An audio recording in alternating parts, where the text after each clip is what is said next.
সুন্দর হোক, দেখে আসতে পারো। দেখে আসো, এখন যাও। পায়ে ছ্যাঁকা খেলাম, আজকে একটা দুর্ঘটনা করছি। ওরা ভাগ্যে সেখানে ছিলাম, পোড়া গন্ধ বেরোচ্ছে। কি হলো, পেজরটা পুরো কালো হয়ে গেছে তলাটা। তা ভালো করে মাছ দিয়ে দিতে হবে। দেখি আসুক, বলি দেখো পেজরটা কি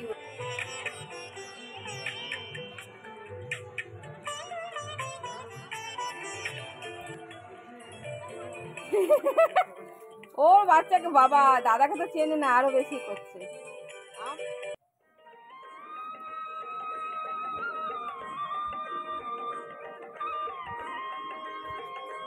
সুপ্রভাত বন্ধুরা, আজকে একটা নতুন সকাল নিয়ে, নতুন একটা দিনের সূচনা নিয়ে আজকে তোমাদের কাছে চলে এসেছি। তোমাদেরকে জানাই আমার চ্যানেলের থেকে অনেক অনেক ভালোবাসা এবং শুভেচ্ছা। এই দেখো সকালবেলা খুব রোদ্দুর, 6:30 বাজতেই এত রোদ্দুর। দরজার কাছে একটু ঠান্ডা, ওই জন্য গুলুসোনা শুয়ে আছে। সোনা বাবাটা আমার সোনা বাবা, বলা যাবে না ওকে। অন্য দিনের থেকে আজকে একটু সকালবেলা দিনটা শুরু হয়েছে, কারণ আজকে একটু তাড়া আছে। আজকে তাড়াতাড়ি স্নান করে নিতে হবে। হয়ে গেছে, কয়েকটা বাসন ছিল মাজলাম, তো আজকে সকাল সকাল স্নানটা করে নেব। সকাল বলতে এখন 9:30 বাজে। আজকে ওই যে হনুমান মন্দির আছে না, আমরা পুজো দিতে যাবো। তারা যে হনুমান জয়ন্তী, ওই জন্য ভাবছি কাছাকাছি, তো বাড়ির কাছাকাছি এই পাশেই মন্দিরটা, ওই জন্যই সুবিধে। না হলে এমনি পুজো করতাম বাড়িতেই, মন্দির আছে যখন তো ঘুরে আসবো। চলো, এই অনেক দিন পর না মন্দিরে পুজো দিতে যাব, তাহলে সকালবেলা থেকে মনটা একটু ভালো লাগছে। তা আমার কর্তাকে বলেছিলাম কিছুটা কলা আর কিছু প্রসাদ আনতে, হনুমানজিকে দেব। তো নিয়ে এসছে, ও যা বলি তাই কিন্তু নিয়ে আসে। তো এই বাসনগুলো মেজে নিয়ে আর ঘরটা তাড়াতাড়ি মুছে নেব। ঝাড়ফাড় সব দেওয়া হয়ে গেছে, রাত্রেবেলায় তো বেশি বাসন মেজে রেখেছি, ওই জন্য চাপটা খুব একটা থাকে না। এই কড়া হাঁড়ি আর 2-1টা বাসন থাকে, আর টিফিন খাওয়ার কিছু বাসন হয়তো পরে, সেগুলো সঙ্গে সঙ্গে মেজে নিই। সবার প্রথম তোমাদের জানাই অনেক ভালোবাসা বন্ধুরা আমার চ্যানেলে। তো আজকে ব্লগটা শুরু করছি। আজকে হচ্ছে মঙ্গলবার। চলো দেখতে থাকো ভিডিওটা, তোমাদের অবশ্যই ভালো লাগবে। চলো তোমাদেরকে সঙ্গে নিয়ে আমি শুরু করলাম। মন্দিরে যাচ্ছি, আজকে হনুমান জয়ন্তী, দিয়ে আসি। তাহলে বেরিয়ে যাও, জল আনবে তো? হ্যাঁ আনবো। বাবলা শুয়ে থাক বাবা।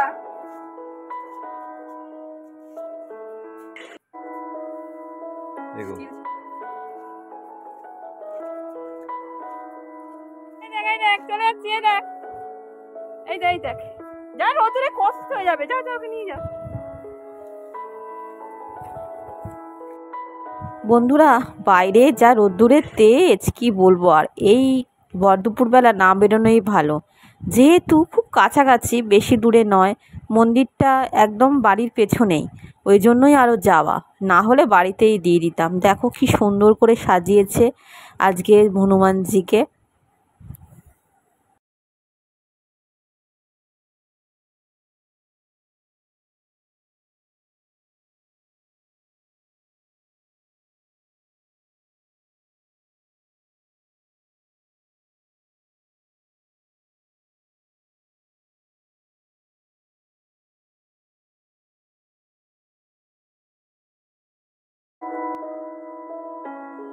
আগের দিনকে বিকেলবেলা জেনে গিয়েছিলাম যে কখন থেকে পুজো শুরু হবে।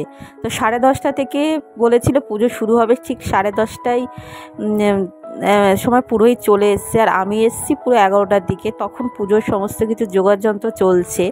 আর এই মহিলারা এখানেই থাকে।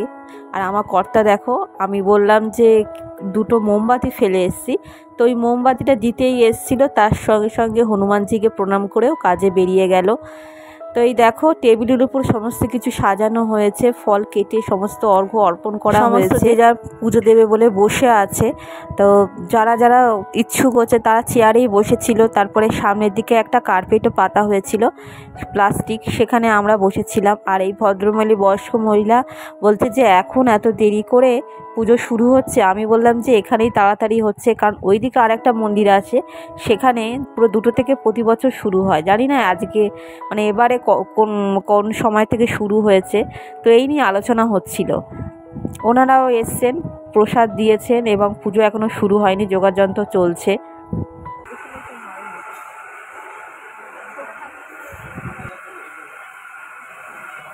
আর এই নামগুলো তো যাদের আছে না, যারা পুজো দিতে চাইছে, তাদের নামগুলো কেউ একজন সিলেক্ট করুন, যে সেই নামগুলো বলবে আর আমি ওখানে ফোন দিয়ে দেবো, ঠিক আছে? তারা বলবে, তারা সবাই আছে।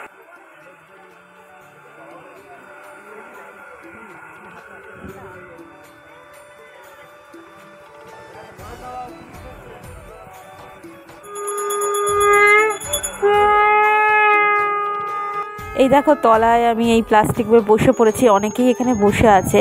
আর যাদের কোমরে ব্যথা তারা হয়তো বসতে পারছে না, এই দেখো চেয়ারে বসে আছে। খুব সুন্দরভাবে পুজোটা সম্পন্ন হয়েছে।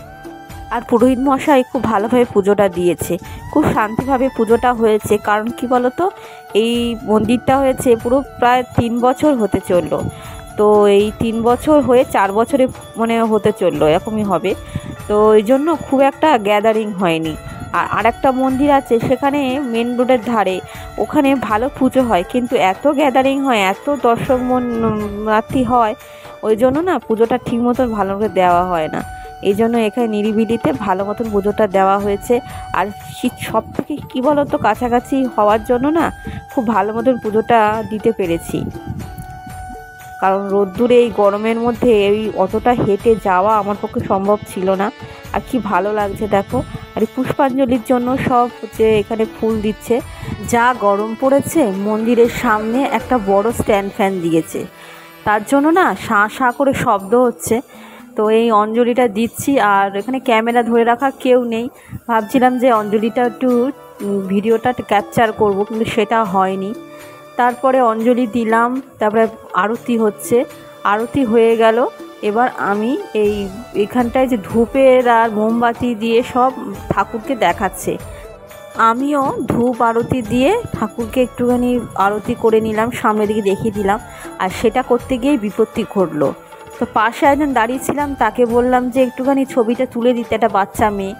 তো জানো তো, ওই আগুনের একটু টুকরো তলায় পড়েছিল, বুঝতে পারিনি যখন আমি ধূপ দিচ্ছিলাম। আর সেটা পায় না পুরো চুট করে বেঁধে গেছে, মানে সেই আগুনের একটু ঠিকরে, ফলে না পায়ের একটু জায়গা না পুড়ে গেছে। আর এই গরমে বলো কীরকম ছ্যাঁকা ছ্যাঁকা ছ্যাঁকা লাগছে, ফলে ওই পার ব্যথার জন্য না বাড়িতে আসতে একটু অসুবিধা হয়েছে। তো যাকগে, যা হয়েছে হয়েছে। আর তারপরে একটুখানি ব্যথা ছিল সেদিনকার মতো, বিকেল থেকে আর এটা হয়নি। তো চরণামৃত খেয়ে এবার বাড়ির দিকে হাঁটা দেব। অনেক বেলা হয়ে গেল, বাড়ির ঠাকুরকে এখনও দিইনি, কারণ না বাড়ির ঠাকুর পুজো দিতে আমার তো একটু সময় লাগে।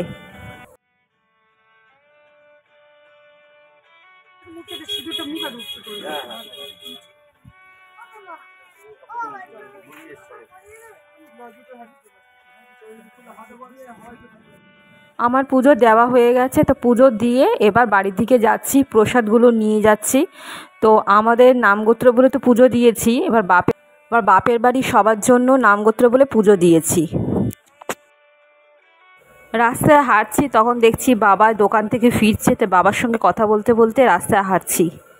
না, দেখা করার সময় নেই, বাড়িতে পুজো বাকি, গোপালকে স্নান করানি, রান্না বাকি। এতক্ষণ পুজো হচ্ছিল, তো পুজো শেষ হলো, বসেছিলাম। কি সুন্দর দেখে আসতে পারো, দেখে আসো। এখন যাও, এখনই যাও না। এই ঠাকুর পুজো দিলাম, নন্দী করে সাবু দিয়েছি, সাবু মাখা চিনি খেতে দিয়েছি আজকে ঠাকুর। এখন বাড়ির ঠাকুরকে পুজো দিয়ে যায়নি, পুজো দিলাম। আর ওখানে একটা দুর্ঘটনা ঘটেছে, ওই ধূপ জ্বলছিল, তো ধূপ আর মোমবাতি জ্বালাচ্ছিলাম, আর এদিকে ক্যামেরা করতে ব্যস্ত, তখন তো ক্যামেরা করছিলাম না, ঝাঁক করে মোবাইলটা ধরেছিলাম। আর ছ্যাঁকা খেয়েছি, কী করে আগুন পড়েছিল পুরো পায়ে। এই গরমের সময় খুব কষ্ট হচ্ছে, জ্বালা জ্বালা করছে।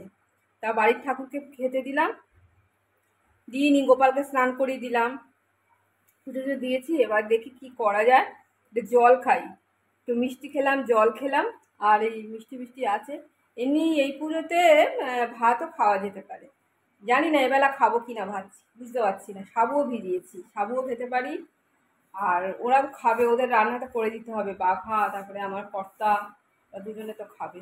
তো চলো বন্ধুরা, আজকে সারাটা দিন পুজো পুজো করেই কাটলো, এখন পুরো 1:30 বাজেছে, এখন কিছু রান্না হয়নি।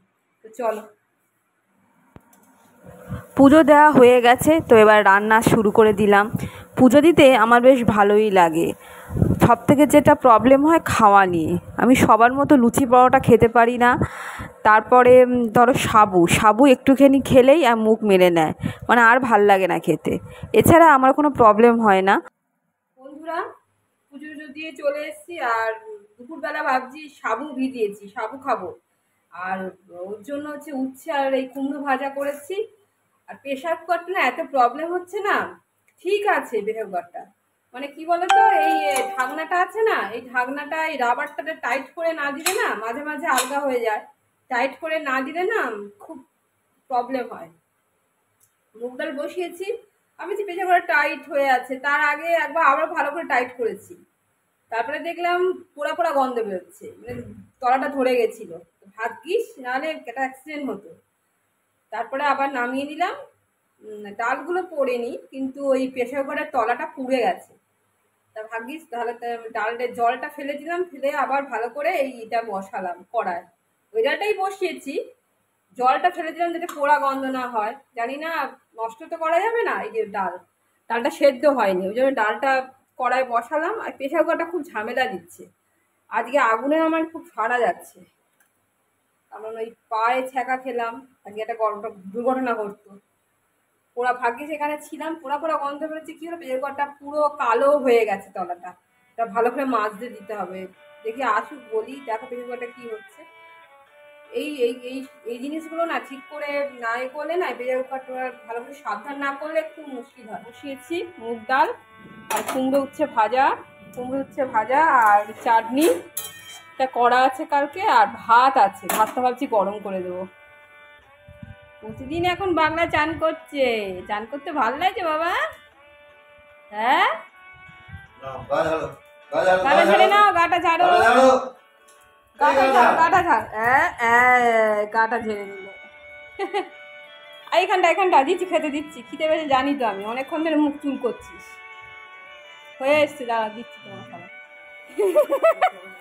ওর বাচ্চাকে বাবা, দাদাকে তো চেনে না, আরো বেশি করছে, আমরা করলে আমাদেরকেও করে, ও ছেলেকে হাত দিতে দেবে না কারুর গায়ে।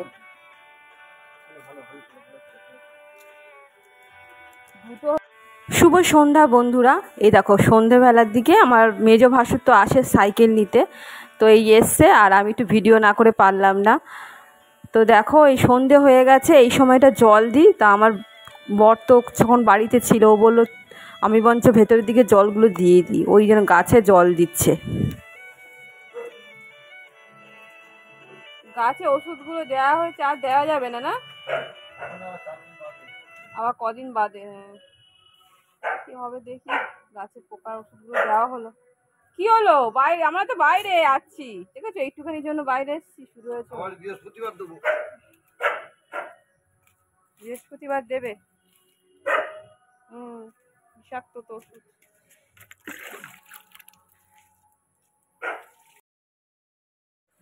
আমি তখন বাইরে দাঁড়িয়েছিলাম, দূর থেকে দেখছি শ্যামলদার বড় ছেলে আসছে, আর গোলু দেখো ও গোলুকে আদর করছে। ওর মা ছুটে আসছে দেখা মাত্র, ওর মা আগলে রাখে ওকে, ওই আমরা হাত দিলেও কেমন করে লিলি।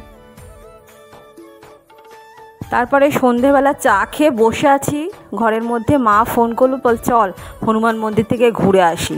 আর বিকালবেলার দিকে না প্রতি বছরের মতো মন্দিরে তো ভোগ দেয়, তো এখানে হয়েছিল পায়েস, তা পায়েসটা নিলাম। আর ওই মন্দির থেকে বাবা গেছিলো, গিয়ে খিচুড়ি নিয়ে এসেছিলো। তো আজকে রাত্রেবেলা বেশ হনুমানজির প্রসাদ ভালোই পাওয়া গেছে, তো আমরা দাঁড়িয়ে আছি, আর কি ভালো লাগছে, কত সব দর্শনার্থীরা ওইখান দিয়ে যাচ্ছে, যারা হচ্ছে মন্দিরে পুজো দেয়নি তারাও এই প্রসাদ নিচ্ছে।